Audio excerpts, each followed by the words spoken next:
What is going on, guys, and welcome to the NerdAssassin YouTube channel. Today we have for you the Ashes of the Dam Zombies main Easter egg guide. Now before we head into the steps and where to start the game, there are a few items you would need to have to optimize your quest run so that you don't have to waste salvage and money. You're gonna need stun grenades, toxic growth field upgrade, and a tomahawk. Also, the game does actually tell you exactly where to go and what to do to acquire Old Tessie, turn on the power, and craft the Pack-a-Punch machine, so we're not diving into those. So once you're done gathering ether tools and Pack-a-Punch crystals from the spawn room, you should start turning on the power from the Black Lake water and pick up this jar of spores item. There are a couple of items you can pick early in the game that will help you throughout the quest, one of which is the key to Mega Abomination heads in Exit 115's diner. You'll find a zombie named the Cook in this place, and once you kill the guy, he drops this key that you can pick. Bring it to the freezer here and open it to obtain the heads. Next time you're in Ashwood, put Old Tessie on the station and interact with the upgrade table to install the mega heads on its front.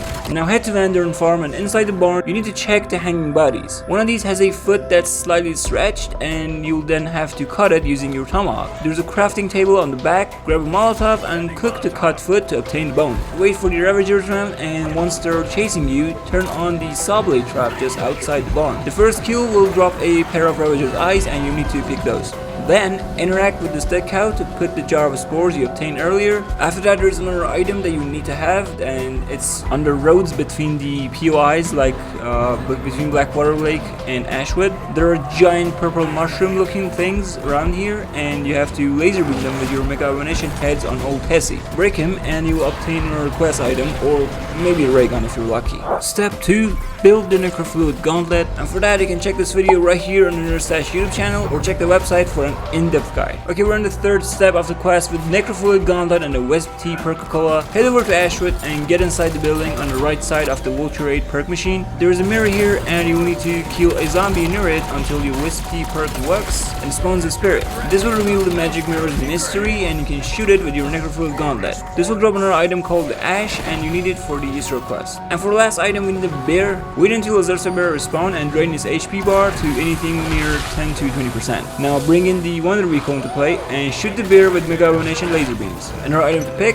and let's head to the next step. Okay, we're about to start a ritual in the Zarya Cosmodrome, but before that you need to head over to the farm and pick up the jar of spores you place under the tower. Once you have it, open the door to Yuri's lab. The items you see on the table are the exact ones you gathered at the beginning of the guide, and now we want to start a ritual with them. First, interact with the ash and the board, and it will reveal a secret. Take the 3 letters of the mystery words and translate them using this cheat sheet. Once you have figured out the code, you need to interact with the right items on the table. If you interact with the wrong items, the ritual fails and you will see dark smoke, and you can try again like next round. But if you do it right, you can then interact with the bottle in the middle and donate some blood. But remember, only the player who has the Necrofluid Gauntlet should interact with this and start the ritual, because this will drain your HP bar to less than 50%, so without the gauntlet you won't survive the lockdown, and you cannot regain HP. With Gauntlet at hand, the lockdown itself isn't that hard to pass, especially if you have Casimir grenades and a friendly Cloud Squad on your side. Diving into the next step, there are a total of 3 keys you need to obtain for the next one. Each one of these keys will apply a nerf on you, and to make the matter worse, all 3 are in the roads between the main locations of Ashes of the Dam. Here's how to find them. Alright, the first key is in the road between Ashwood and Van Dorn Farm. By the way, there are no kind of order to this, so you can do the third one instead of first. That's just the way I'm saying it. Alright, the first key is on the road between Ashwood and Van Dorn Farm. You'll find it under the ship, inside a window, on the ship, or lying in a container. You need to use the Necrofluid Gauntlet to shoot and drag these keys out. Keep Old Tessie right beside you for a quick escape, and once you have the key, make your way to Ashwood and use the zipline beside the garage. Go straight to this floating pyramid and interact with it to place the key. The next one is located on the road between Ashwood and Exit 115. Simply look for the 2 dinosaur skeleton heads and shoot them with the Necrofluid Gauntlet on this exact spot I'm showing you in the video, because this one is so tricky to find, and we failed this around 10 times in a round, so you just run out of monkey bombs, you run out of ether shroud, it's gonna be a pain in the ass. One of these should have the key, but if not, go forward to reach this Janus Tower Recall to find the 3rd spawn location, and if it wasn't here as well, then head back to the dinosaurs and shoot them until it drops the key. Now once you pick this one, you will go 1 HP, so you're basically 1 or 2 hits away from Valhalla. Jump to Old Tessie and deliver the key to the pyramid, easy. And the 3rd and final key is in one of the 3 possible spawn locations on the road from Ashwood to Zarya Cosmodrome. One spawn location is on top of the mountain to the left, the other is on top of this broken pylon. And the last place to find this key is on the wall to the right side before you reach the Zarya Cosmodrome. Obtaining the keys doesn't have any specific order, and once you deliver all 3 to the floating pyramid in Ashwood, you can enjoy the mid-quest cutscene. Alright, step 6, Soul Quests. The entity in the cutscene gives you a Wunderwaffe turret that can be placed on top of Old Tessie. Honestly, I wish we had Wunderwaffe DG2 on this map, but we don't, so we're gonna need this turret for the rest of the Ashes of the Dam main quest Easter egg. Put Old Tessie on platform in the garage and install the turret. Now, if you look above you, the floating clock is glowing purple and you need to shoot it with the turret. Park the truck on a high ground near the Ashwood entries and shoot the clock. With the Necrofluid Gauntlet, shoot the clock once and then reload to recharge. The gauntlet should be glowing purple right now, and you can head to one of the 3 soul quests. First stop, Zarya Cosmodrome. Head to the Ascension map with the purple charged gauntlet and shoot one of these 2 raiders. You need to do the same for the other raider as well by going back to Ashwood and recharging the Necrofluid Gauntlet by shooting the clock from another angle. Once both raiders are hit with Dark Aether energy, they'll slow down and the monitors inside the room near the clock's radio start showing some symbols. Now check out this code sheet and find the word that the monitors are showing. It's gonna be different every game and well every round. Once you know the word, you need to enter the right code. Each of the 4 words matches a different set of numbers which you have to enter on the monitors on your left. There is a teeny tiny red button below each monitor, and once the number on the screen matches the one on your word, you need to shoot the red button with a bool weapon to submit it. Enter the right code from left to right and the Ascension rocket will release. The nostalgia vibes hit so hard when the moon's background music is played as you watch the rocket go. Right, next stop, Exit 115. Once again, charge your Necrofluid Gauntlet. There are 3 special zombies that must walk into 3 lightning bolts. Once you see lightning in the sky at Exit 115, you can start this Easter egg with the charged Necrofluid Gauntlet. Shoot this clock on top of the gas station. If you do this step correctly, the bolts stop and make a beautiful scene.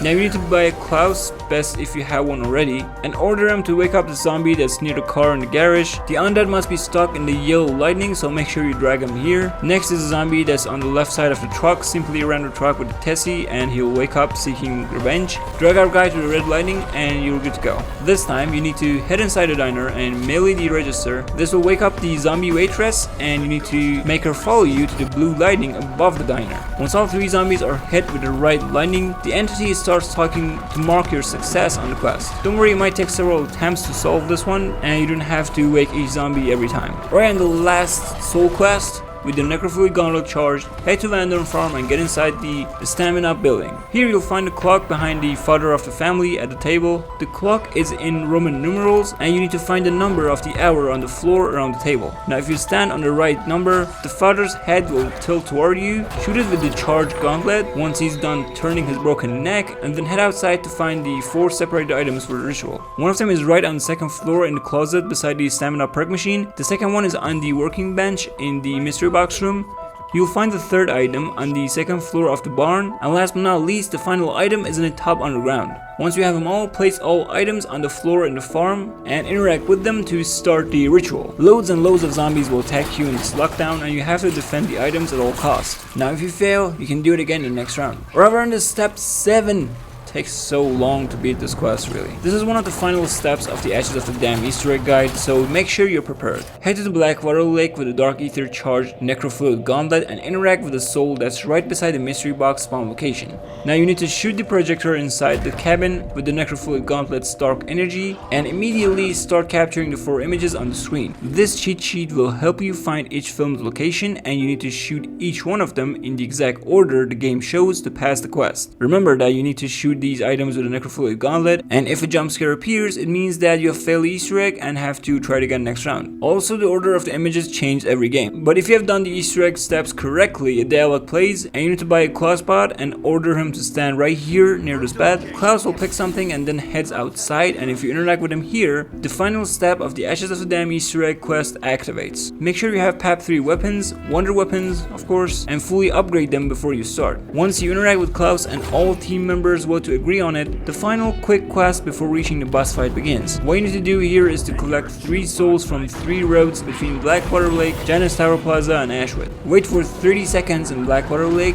and then hit the road toward Janus Tower Plaza with Tessie. Once you got all 3 souls, hit the road again from Janus to Ashwood and then Ashwood to Blackwater Lake. That should make a circle so you're back in Blackwater Lake. If you collect all souls, the game flashes and you enter the boss fight. Good luck.